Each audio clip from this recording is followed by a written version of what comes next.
Hello and welcome to Newspeak. It's that time of the week again. I'm very pleased to be joined by Rafe Heydel-Mankoo, a senior fellow and royal historian, Amy Gallagher, the lady behind Stand Up to Woke, and of course joining us regularly from now on again, Dr. Philip Kiszely, senior fellow and also from Leeds University. Hello, Philip. Hi, great to see you.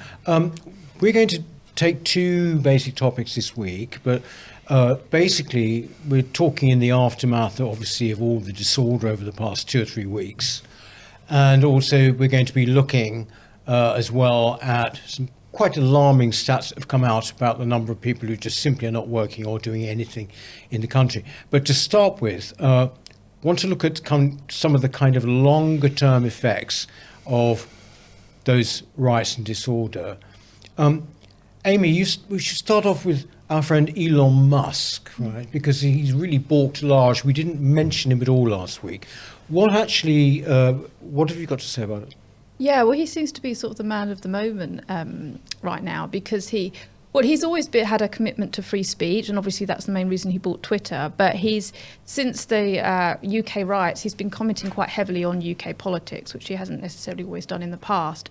This all started when he made a comment in relation to Keir Starmer's speech, where he said he would protect the Muslim community and he'd put money into funding, helping mosques, and labelled everyone else as sort of far-out thugs. And Elon Musk commented on this and essentially said, shouldn't you be protecting all communities? Which to me is an totally appropriate comment and actually undivisive in relation to Keir Starmer's very divisive speech. And then he was tweeting things like hashtag two-tier Keir. And then he was saying things like, he made one comment in relation to what was happening in the UK and put civil war is inevitable. And people really seized on this and jumped on it, which he wasn't saying he hoped civil war would happen, or he was just saying that that's the way he sees things going for the UK. But everybody seems to be losing their minds over Elon Musk. And since then, he's been tweeting and retweeting a lot of commenters and journalists who are showing the other side of the riots that the mainstream media aren't showing. So he's retweeting Andy No and people like Tommy Robinson. And because he's got such a big following, this means that other alternative narrative that we talk about on here is really getting a huge amount of views. X or Twitter is now one of the biggest apps in the US for receiving news and media. So he is really providing a massive alternative to the mainstream media, and he is showing an opinion which isn't represented. And since this is happening, everybody's been turning on him and saying essentially that he's a tyrant, he's far right, he's extremist. He should be shut down. He shouldn't be allowed to run Twitter.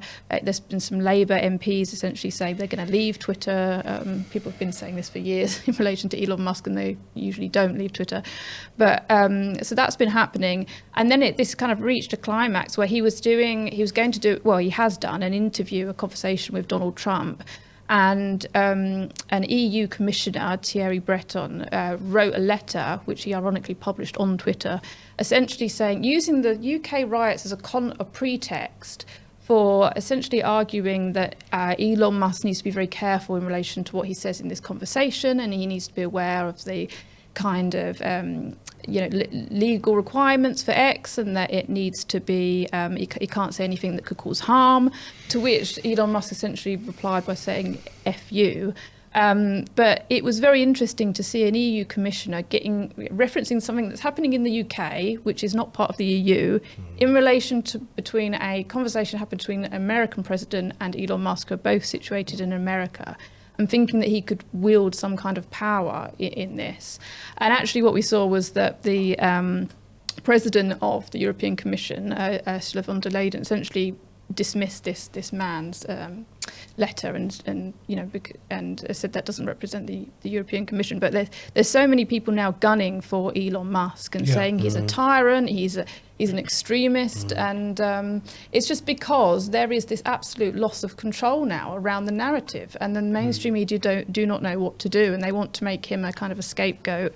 And I think lots of people really feel that Elon Musk is a real champion actually for an alternative narrative. Yes, it's interesting with this particular first tweet where I think he said civil war looks inevitable in the UK. The sheer ferocity of the people complaining about it would suggest to me that he's hit a nerve. Yeah. I mean, it's as simple as Yeah. that. As simple as that. I think it's the same thing that's happening now. What's happening to Elon Musk is also happening to Douglas Murray, isn't it? You know, because they're trying to cancel him because he gave a warning, and he didn't give a warning with glee. He was very somber when he gave this warning. I think in the Strange Death of Europe, that everything that's happening now was going to happen. I think they're frightened when they pick the big figures out and they turn them into pantomime villains, and I think that's what's happening. So it's Douglas Murray, it's Elon Musk, it's Donald Trump. We're pushed into this ridiculous two-way narrative of the good guys versus the bad guys. It's the fairy tale story that we always have. It's our fairy tale version of history. It's our fairy tale version of current affairs.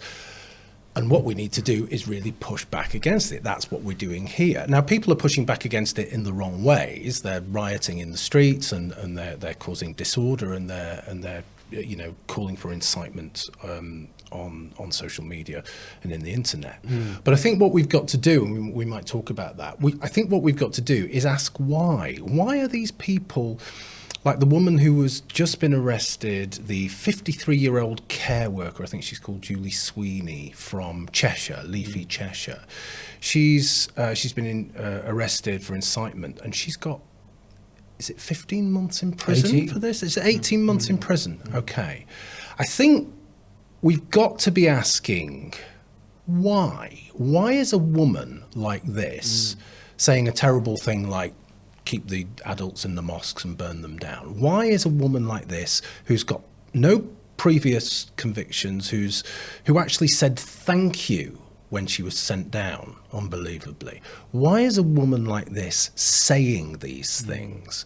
And I think it's due to the fact that, again, we're being led by these ridiculous false narratives, this ridiculous Manichaean conflict of good versus bad. And it's also about omission as well. We don't really know what's going on. We do know that some mosques, and this is fair enough to say, it's not racist, some mosques are hotbeds of radicalism. We know that. But I think people like Julie Sweeney and many people in the country feel that nothing is being done about it, or that we just have to stay silent and let this carry on as though it's business as usual. In other words, we've got to ask the questions. Now, we've been doing this on this channel for years and years and years, but the mainstream media, the government refuse to engage in any of that dialogue. And for me, that's the problem. That's why these people who've never done anything like this before are coming out with these things. And that's why I think Elon Musk is so important. And I thank God for Elon Musk. I think he will go down in history as one of the great giants of the century. In a certain sense, even more than someone like Edison was in the previous century, because Edison was just an inventor. Now, Elon Musk is that inventor, but he's also this champion of free speech. And he's a champion of free speech at a time when actually we've realized that we don't have free speech in this country. And the fact that he is living in another land which does have protection of free speech, and because of social media we are able to actually hear his voice, because we know full well his voice would be silenced were he actually living in this country and saying what he does say. And so I think it's been vitally important, and it's been a wake-up call to see the reaction of our establishment, not just our political class, but people who are journalists. And you would have thought, of all people, journalists would be beholden to the principle of free speech, and the fact that they're all coming down on him because he's challenging the established narrative. And there's been a complete failure from the Conservative Party on this front.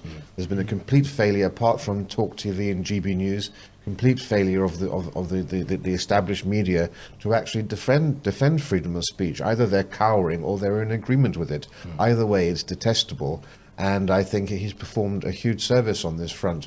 And what we've realized, of course, is that, we've now got to a stage where we always thought England was the land of liberty and freedom and free speech. The Americans are continuing that legacy for us. But in America and here, you can't incite people to, you can't directly incite violence, okay? So anybody who has tweeted or put on Facebook things such as, go down and burn the mosque or whatever, quite rightly that they should face the criminal sanctions for that. But you can hold extreme political positions without inciting that. And in America, you would never have, for example, no politician in America would issue the sort of statement that the EU chap issued. You would never have any politician in America calling for someone to be banned from X or for X to be banned as we have. We've entered a really draconian time, and I think this is the most dire period for free speech and for liberty in this country since the 17th century, since Cromwell's time. It's that serious, and I don't think people fully understand how sinister that the world in which we now live is. Or, I'm sorry, I've got to ask these questions. Do they understand but don't care? I think, well, my own view, I think, and this is one of the reasons I think Musk is so important, I think, only 20 million people in this country have access to X. Of that 20 million, how many are actually even following the right channels to hear this stuff? The vast majority of people in this country still get their media from the legacy media, and I think the majority of British people have actually been hoodwinked. There's been a concerted, combined strategy by the government, by media, by all of the cultural institutions. So people actually, if they're not watching Twitter and seeing the unexpurgated versions of videos and so forth, they wouldn't know what's going on. So I think there's a huge degree of ignorance about the reality, which is why you can see from the polling how many people think it's actually social media and misinformation that has fueled these riots, when of course we know that's not the case. This has been a tinderbox that's been waiting to go off for years. And can I just come back to this idea of misinformation and the idea of omission as well, because I think the two are absolutely closely linked, and we've got it in this story which has just come out this week about sexual abuse on trains. It's on public transport, but it's specifically on trains. So this is a story that since 2021, sexual abuse has rocketed by 50%. And I was just coming down on the train today, just looking at this story and thinking, well, who's responsible? Okay, it's men that's responsible. That's it. There's nothing else. Now, there must be more to the story than that, but they won't produce granulated statistics that tell us about demographics. Who's doing this? It must be some people who weren't here before 2021 or before 2015 or before 2010, but we never get to know. Suddenly got, very rapey or anything like that, which I don't believe they have. And so the story really now is about misinformation. So they're guilty, absolutely guilty of what they charge everybody else with, basically. And it's the same thing as kind of saying that Elon Musk is a tyrant. The same people that are saying that are the people that absolutely love this new censorship and the ability to have people arrested for what they say. I mean, I could not believe it that Alistair Campbell essentially said on Twitter that Douglas Murray should be investigated by the police for simply, writing a book that's gone now to the bestsellers, The Strange Death of Europe, which just predicted all of this happening. And he's giving very, as he always does, very sophisticated, very nuanced discussions about immigration and identity in Britain. And people like the Westminster class, like Alistair Campbell or Paul Mason, essentially are calling for people to be arrested. People are even saying that Nigel Farage should have been arrested for simply saying, in relation to the Southport stabbings, he simply said that he thought that the police were withholding information. Which essentially actually did turn out to be true. They were withholding information, but it was because the killer was 17. But even that, people were saying, lock him up, everybody should be, essentially there's this kind of glee, and people's kind of inner demons are really coming out in relation to wanting people to be arrested and cancelled and all of these things, while at the same time calling everybody fascist and tyrants. With Elon Musk, isn't there also, to be prosaic, a kind of commercial incentive here?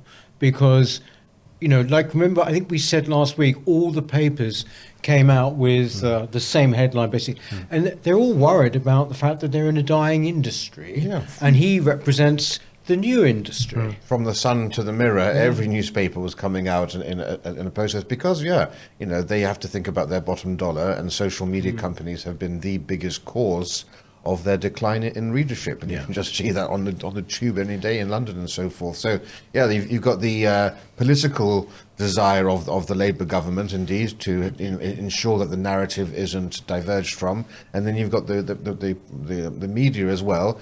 Most of whom are actually on side with the established narrative anyway, but then there's the added incentive of the fact that they wanted to see X brought down. I mean, the thing is as well, you've got the mainstream media actually producing yesterday's news, and you've got Twitter producing news on the go. I don't go to newspapers anymore. Well, I've got the Telegraph app, and I'll look at that if I want longer stories. But I'm on Twitter straight away to look at what's going on, and as we all do, we all contribute to the story. That's the complete difference. And I don't want to listen to some, Guardian journalist who's writing about something that happened 3 days ago, because really it's yesterday's news. And it's unfiltered, which is the most. There's no Yes, and it's editorial unfiltered. control. That's the key thing. I mean, look, let's face it, when it comes to these, for example, these various clips of middle-ranking policemen talking about how they've consulted with various communities,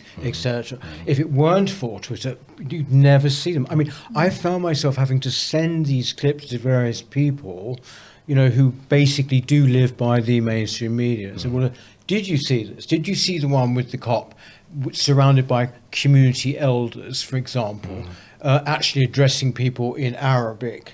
The cop was saying hello and goodbye in Arabic. And all of this is terribly important that social media is there.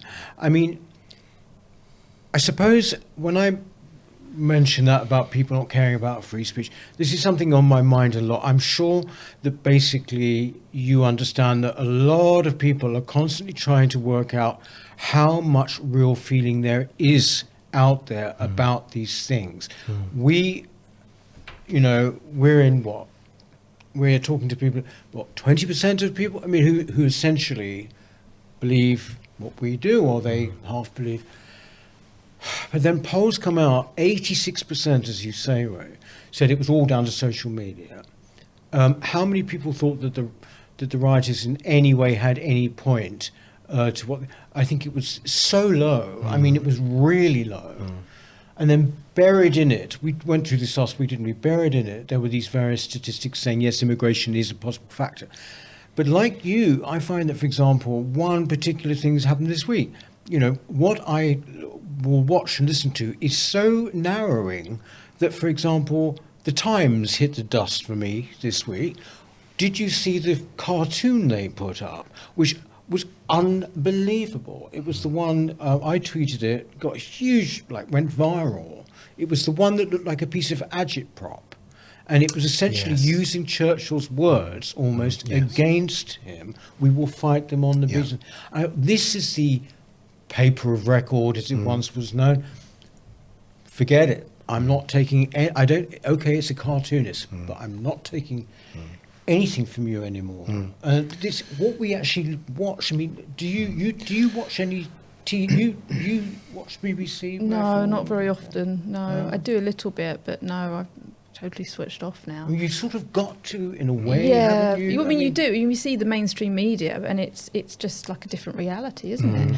And I think we get both realities because it's hard to avoid the mainstream. But the people who are just in the mainstream, they as you say, they don't see the other side at all. I tend to look at the extreme stories and the really stupid things that come out. It's look at this kind of thing.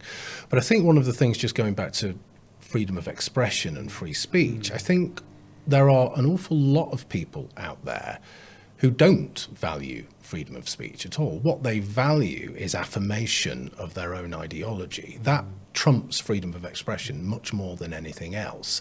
They want to feel safe as well, because when you get freedom of expression, when you get a place like Twitter at its best, it can be quite a scary place because it's a free-for-all. The good thing about freedom of speech and it's that it has the ability to filter out and get to the truth. But the problem is, as we know, people don't want the truth, they want their truth. I don't think we've dealt with that in such an explicit way before as we have done over the last 10 or so years. And that's something that we've really got to deal with. It's this idea that people are quite comfortable with what is essentially a fascist framework. They tend to be left-wing, but it is a fascist framework as long as everything agrees with what they think at that particular moment. Of course, down the road it's going to be hell for them, but they don't have, the foresight to think in that kind of way. Also, young people, it's been shown in polls, young people certainly think it is, being offensive is far more important than free speech, don't they? tackling hate speech is more important than protecting free speech. But of course, their definition of hate speech is so loose that it would encompass the conversation of all of their parents, I imagine, and perhaps even of themselves too. But the Chinese understood the ease with which people are happy to not do away with their free speech. They learned from the Soviet Union. In the Soviet Union, with Perestroika and Glasnost, Gorbachev gave political freedom before they had capitalism, and then you had the revolution there, which of course led to the fall of the Soviet Union. The Chinese did it the reverse. They gave economic freedom and allowed capitalism to go full hog. And as long as people had a good job, had a house, had a new fridge and a microwave and a car, they weren't that bothered about not having free speech. As long as the buses ran and the rubbish was picked up in their daily lives, free speech was more of a luxury that they could do without, because most people aren't actually political. And for most people, these things that we discuss don't affect them in their daily lives. So we need to be careful of that, because we remember during lockdown how easy people were happy to give up those rights. And so that should be a lesson to us all, that Chinese model. The only thing working in our favor on this is that we're not having the economic growth and prosperity that China had. Quite the contrary, we are in a death spiral with mass immigration and economic stagnation and people on benefits and so forth. So, things aren't necessarily... Yeah, I mean, we're going to talk about that actually, but just before we do, wanted to also talk about the formal situation, as it were, with the government and free speech. I mean, we've talked a lot about this new definition of Islamophobia. It's actually not on the statute books. I'm just assuming it sort of will be. But what is it? What are they? We've had the situation, have we not, with universities? Actually, they've sort of scrapped that. But what are their positions at the moment when it comes to free speech? So what they want to do in relation to the online safety bill is essentially they want to add in a clause that tells social media companies essentially that they have to essentially censor content which is legal but harmful. So, and as we've seen with a lot of these laws where they start using a subjective language like harmful, that could be just saying a man can't become a woman. Some people see that as harmful. It's very similar to the hate crime bill in Scotland that was brought in under Hamza Youssef, essentially that meant that there was this idea of any speech that could be seen to stir up hatred essentially had to be, people could be arrested or criminalised for it. And then we saw this explosion of, total hypocrisy in that he himself had said things that could be deemed to be racist, and even the smallest things could be seen to be stirring up hatred. And I think all of this kind of subjectivity within the law and kind of meaning that people don't quite know what the rules are, what you can say and can't say. Most people just say, well, I won't say anything then. And that is what it means. That's what people talk about when they say there's a chilling effect. And we know that, as you say, with the Labour Party, one of the first things they've only been in power for a month, but one of the first things they did was essentially stall on the academic freedom Which means freedom it's going, of speech bill, which was, had gone all the way, gone from being a bill to an act. The King had signed it off. It was all ready to go, and Labour have now essentially stalled on it, and we don't know what's going to happen to it. So they are not the party of free speech at all. And obviously the rhetoric of Keir Starmer, although the law as it stands, as you say, hasn't changed, his rhetoric is very much attempting to scare people into what they say and what they can't say, and people not knowing. There was a police officer that went on TV, essentially said even for retweeting something, you could be fall foul of the law. So there will be a lot of people that will just say, I want to stay in my job, I don't want any harm, I just won't say anything. And that's what all of this is designed to do. But the Labour Party already trying to make the laws more subjective, essentially, and clamp down on free speech online. And the courts are also at fault here very much, because they have basically, for example, in America, you can say that it's morally right to beat up counter-protesters. You can say it's morally right to actually loot, and that's been protected under law, because that's not a direct incitement to violence, it's an indirect support of something. In this country, actually, the lower courts also agreed that this, the test here is whether something is grossly offensive. And they had a case, for example, of a man in his 50s or 60s phoning up an MP, leaving all sorts of messages saying, I don't want this ethnic slur, people getting benefits. And that was deemed not to be grossly offensive, just offensive given what he was saying and using those racial epithets. The Supreme Court has said, no, this is grossly offensive. And the test of that is whether it offends anyone from the community that it relates to. Whether it offends anybody who's going to be really offended. But that is so subjective, and you've suddenly taken a fundamental principle and made it open to such broad interpretations that it's so chilling. And if you're also going to have the government now threatening to fine social media companies, it means that the social media companies aren't going to spend their time, trying to determine the fine balance of these issues. They're going to just err on the side of caution. Yeah. And so much legitimate speech is going to be cancelled because of that, I fear. It's a very, very worrying time. And I'm sorry, a lot of the blame, in terms of the free speech in universities, blame Rishi Sunak. He should still be in power today. All of these legislations, so much could have been done to try to protect the state against the incoming Labour government. We all knew Labour was coming down the road, and he had another 8 months to try to do whatever he could to protect our fundamental freedoms, and I think we should never forget that either. Yeah, and you can hear cheers on campus because there's going to be no free speech there. That's how bad it is. One of the difficulties we've got, of course, is that it's the slipperiness of language now, isn't it? And we cannot define terms anymore. So Amy's just talked about a man being a woman and a woman being a man. The term racist is another one, isn't it? Everything's racist now. The countryside's racist, all of that kind of thing we know. So we can't rely on a set of definitions that give us confidence. And people don't have confidence because they are just frightened of opening their mouths. I'm feeling it myself. I'm fairly experienced in this kind of stuff. I've been on campuses for 25 years. I'm very experienced on social media. I'm in media. And yet, as I'm tweeting, I'm thinking, oh, God, is this going to come back and haunt me?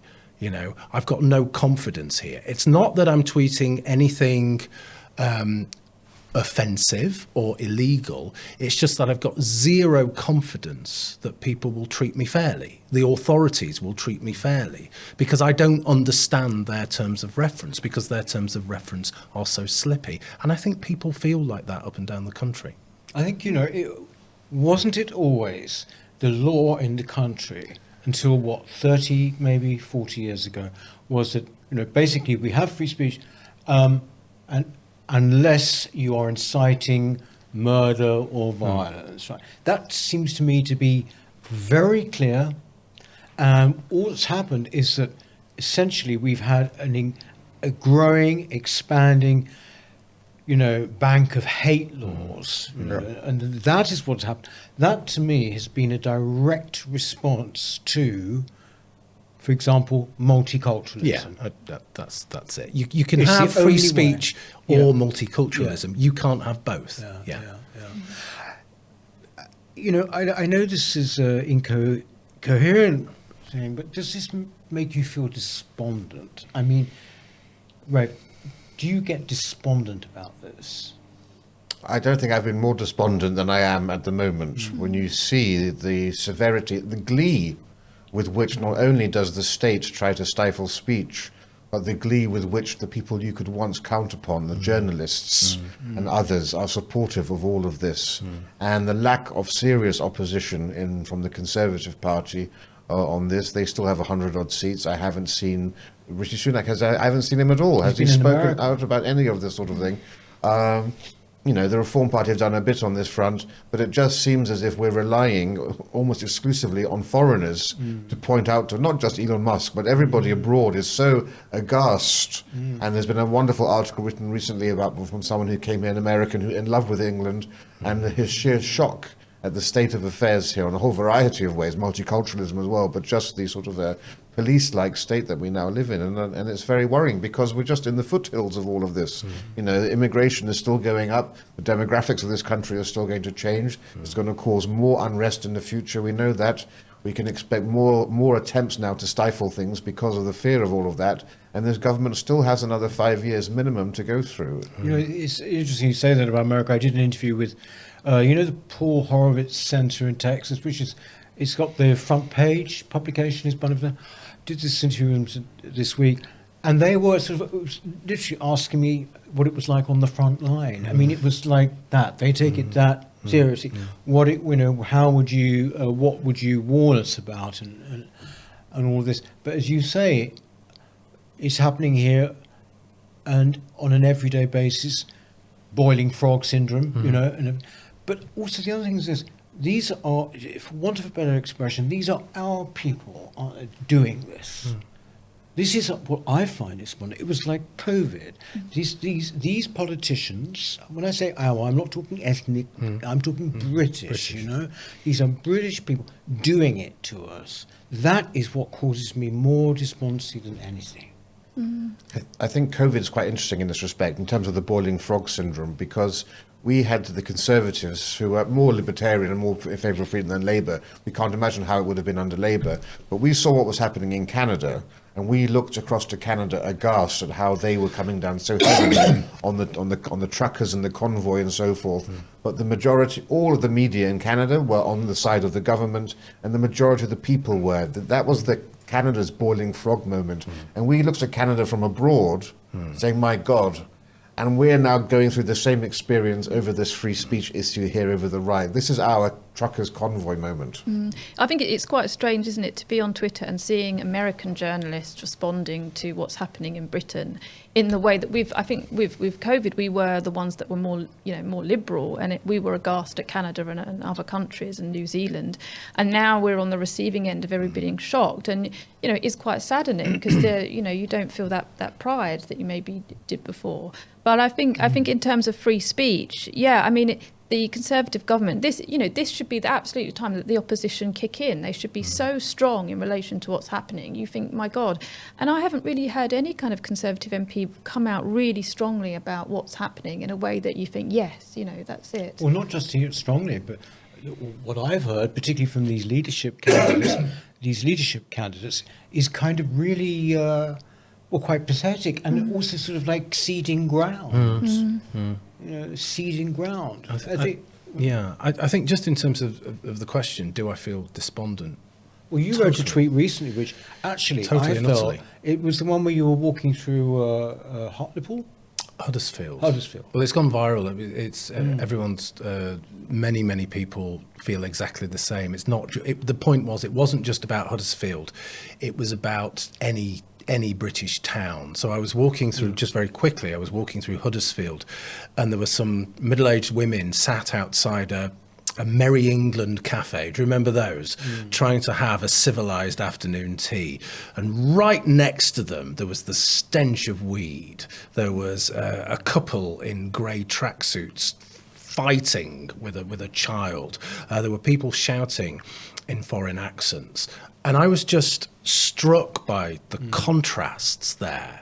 And I just thought, part of me felt real pride in those women because they were so stoic and they were so dignified. But at the same time, I knew that if they said anything, or if I said anything, they would probably just get attacked. Okay.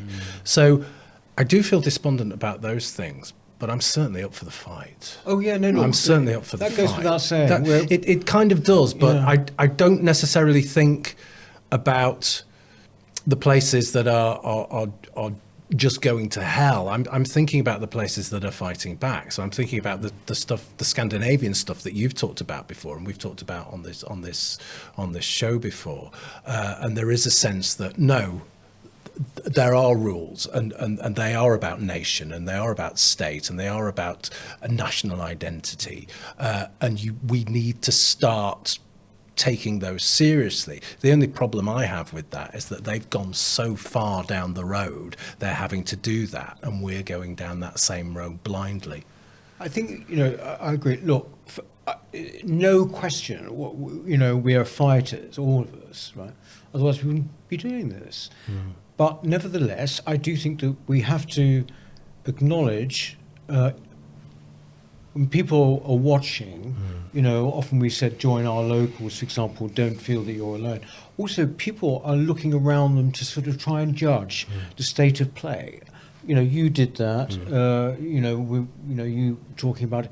I was at the theatre the other night, for example. It was a very happy musical, blah, blah, blah. It was like 2,000 people in the audience. I was looking around thinking, well, of course people are not going to stop coming to the theatre just because there's this going on. But at the same time, I couldn't help thinking, are you aware of it? They were ordinary people, by the way. It wasn't some classical show. It was like an ordinary musical. I was thinking, or what would you say? I mean, are you talking about it, for example, amongst yourselves? I don't get that feeling that people are.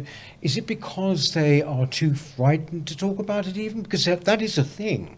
People now are rather worried, even amongst friends, in bringing up certain issues, you know?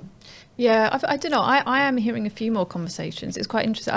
There's a market stall near where I live where I get my fruit and veg, and I heard like one of the sellers talking to someone about how they both want to move out of England, and they were saying, or either America or Japan are places that we could go to. And it's really interesting they said Japan, because they seem unlikely that they would want to live in Japan, but Japan does seem to be in the zeitgeist at the moment because it's a very homogenous society. So I wonder, are they listening to podcasts? Are they hearing people talk about, you know, different societies and you know, but I am hearing it a little bit, but I do think some people just want to just shut it off and not think about it. And I think that is the chilling effect. And yeah, you do think it must be very lonely that you can't even have these discussions among friends. There is still that fear of ostracization, I think. But things I think are becoming very polarized as well, and that doesn't help. But I do feel like more and more people are, as it were, sort of waking up. I think the thing is that people have been enormously, you know, battered around the head since Brexit. You know, I mean, each time we think, oh, this is the worst time we can remember, and then it's followed by something else. Anyway, without wishing to pile on too much agony, I'm getting back to you referred earlier, Rafe, to the economic situation. I was just very struck this week by a number of statistics, which obviously have been in the news, which showed that something like 9.5 million people are what they call economically inactive. I mean, can you explain to us what that actually means, economically inactive? The economically inactive are essentially those people who have ceased to play a functioning role in the workforce, primarily, and also by extension from that, who have become a drain on the economy through the benefit system. Now, of course, it has to say there are lots of people on the benefit system who are also in employment. I think the majority of people, at least it was a few years ago, who are on benefits are actually working as well. And there are people with very, very legitimate reasons for being on for disability and old age and so forth. But what we've seen is a huge growth in the number of people in this country who are claiming benefits, for example, for mental health issues. You know, only about 20 years ago, only 2% of the nation claimed benefits for mental health issues. Now it's a whopping 6% of the population. It's huge. And a lot of this, of course, is stemmed from the post-COVID era, when a lot of people simply got so used to being on furlough that they lost that work ethic. And I have a member of one of my cousins, hasn't gone back to work since then because simply just got out of that mode. And with this new PIP, this new form of disability payment that you can get, essentially it's giving you a lifestyle which may not be as good as a proper income, but when you don't have to go to work, it's not a bad compromise to actually have that. It's some of the statistics, though, are just appalling, aren't they? That, I mean, we were sharing them before. So, for example, a quarter of Blackpool is unemployed or on benefits. A quarter of Blackpool is unemployed or on benefits. A big city like Birmingham, the second city in this country, a fifth of Birmingham, Liverpool, I think, is similar there. So these statistics are frightening because they suggest other things, don't they? They suggest that people have not only bought out of work and they've lost their work ethic, they've bought out of society as well. They are not involved in society. And so, or they're involved in society in a passive way or a partial way. And it makes me think that the mental health trigger that starts this, and Amy will know a lot about this, will get worse and worse and worse the more isolated you feel. And I can't help but feel this just has a snowballing effect.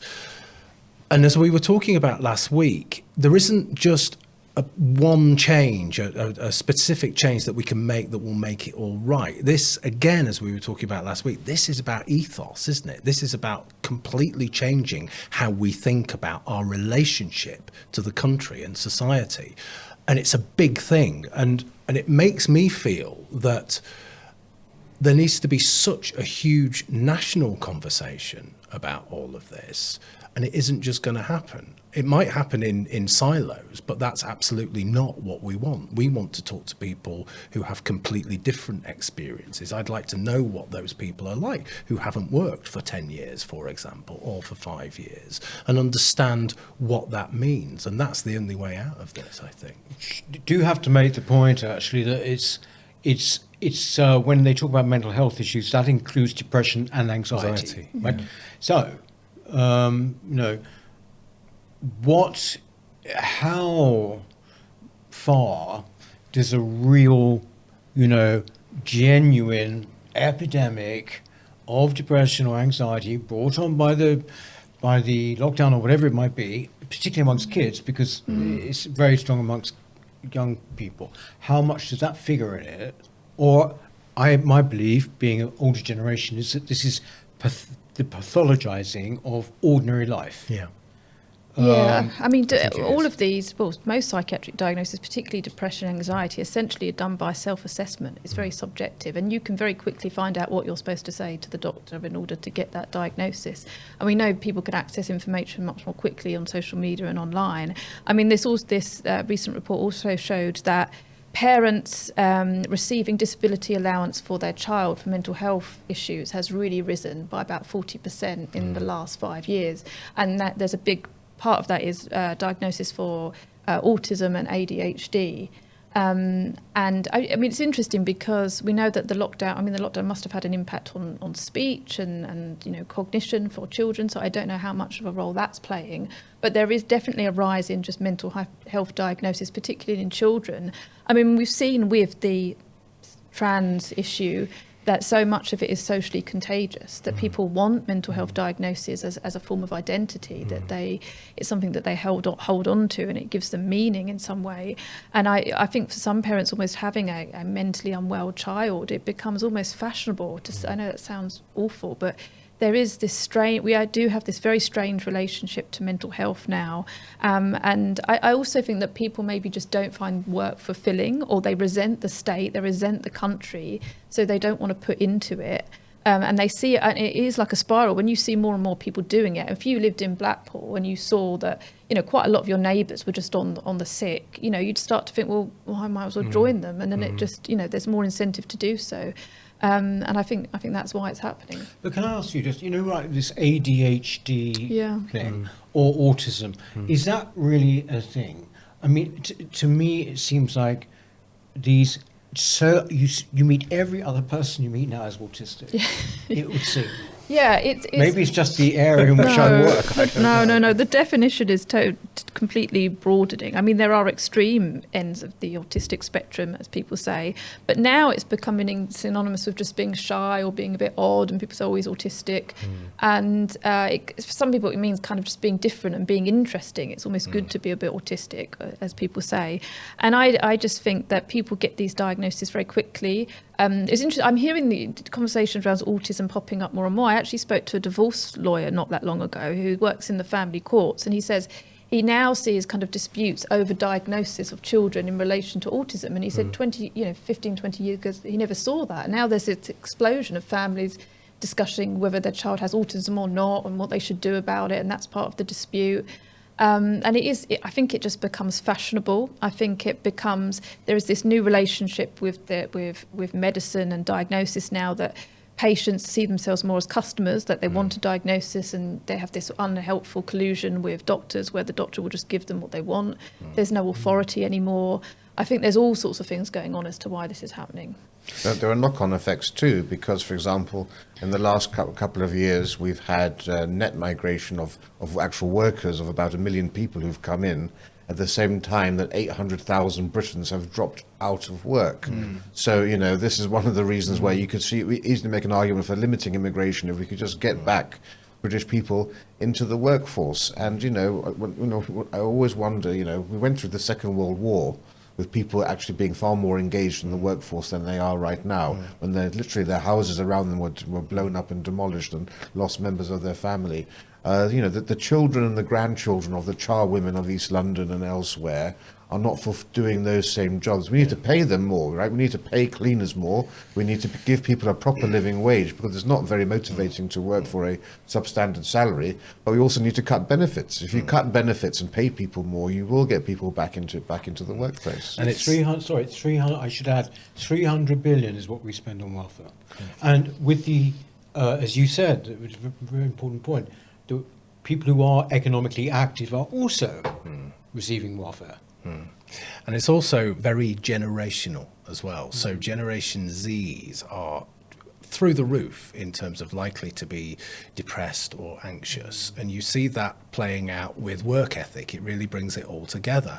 So there was a study not long ago, wasn't there, a survey not long ago, where employers said, well, I don't want to employ Generation Zs because they don't even turn up on their first day. I'm sure there are some great kids there who work incredibly hard, but having worked in education, higher education, for the last 25 years, what I've seen is people don't bother to hand in assignments on time now because they don't need to, because they've got mental health and anxiety. So that is just a kind of straight away, don't need to bother with that. So that idea of deadline, that idea of you have to do this is your job, you have to get up and do it, isn't that strong anymore. It isn't something that people worry about. And again, I think it comes back to COVID as well. You don't have to get up in the morning, all of these things. So it all links together, but it's very, very strong in younger people. Yeah, it's interesting you mentioned, because I was thinking this very thing when these stats came out this week. I was sort of thinking about my own kind of life going on throughout life. I was sort of thinking, people being at work was essentially kind of the absolute background and backbone of your life. What are you doing? I thought you'd be at work now. Or you're at work. Or how come they're not at work? All of these things.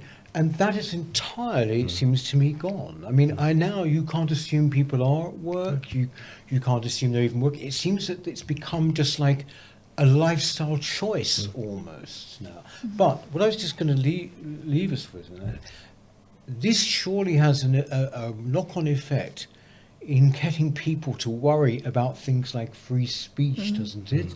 Are these same people who are economically inactive even going to worry about the kind of things that we're talking about? I wouldn't have thought, would you? Well, they're just sort of dropping out of society and public life, aren't they? And just keeping themselves to themselves. And as long as they're okay and they get their money and can look after themselves, they're not really engaged any broader than that, I think. It sort of does require you to feel that you've got a stake in something, or that you care enough, about it. Anyway, look, it sounds very gloomy, right? But the fact is, you've got to talk about it. Simple as that. And so we will continue to do that. Thank you very much, Philip. Sorry, I know you hate Phil. Why did I call you Phil? Thanks, Phil. Phil the Greek. Philip, Amy, and Ray, thank you. And we shall see you next week. And in the meantime, have a good week, won't you? Take care, bye. Hello. If you're enjoying the New Culture Forum channel and you believe in our mission, may I invite you to join our membership scheme at the link below or on our website, newcultureforum.org.uk. Our work is more important now than ever, and we have great plans ahead for the future, but we can't do it without your support. From as little as £3 per month, you can help ensure that we continue on our mission. As a member, you'll receive a range of benefits, including access to exclusive content, invitations to our private events, including here at our studios, free copies of our books, and much, much more, including, of course, our famous NCF mug. If you aren't able to become a member, then please help us by clicking this button and subscribing to our channel. It's completely free. Just remember to also click the bell icon so that you can get notifications when we post new videos. Thank you.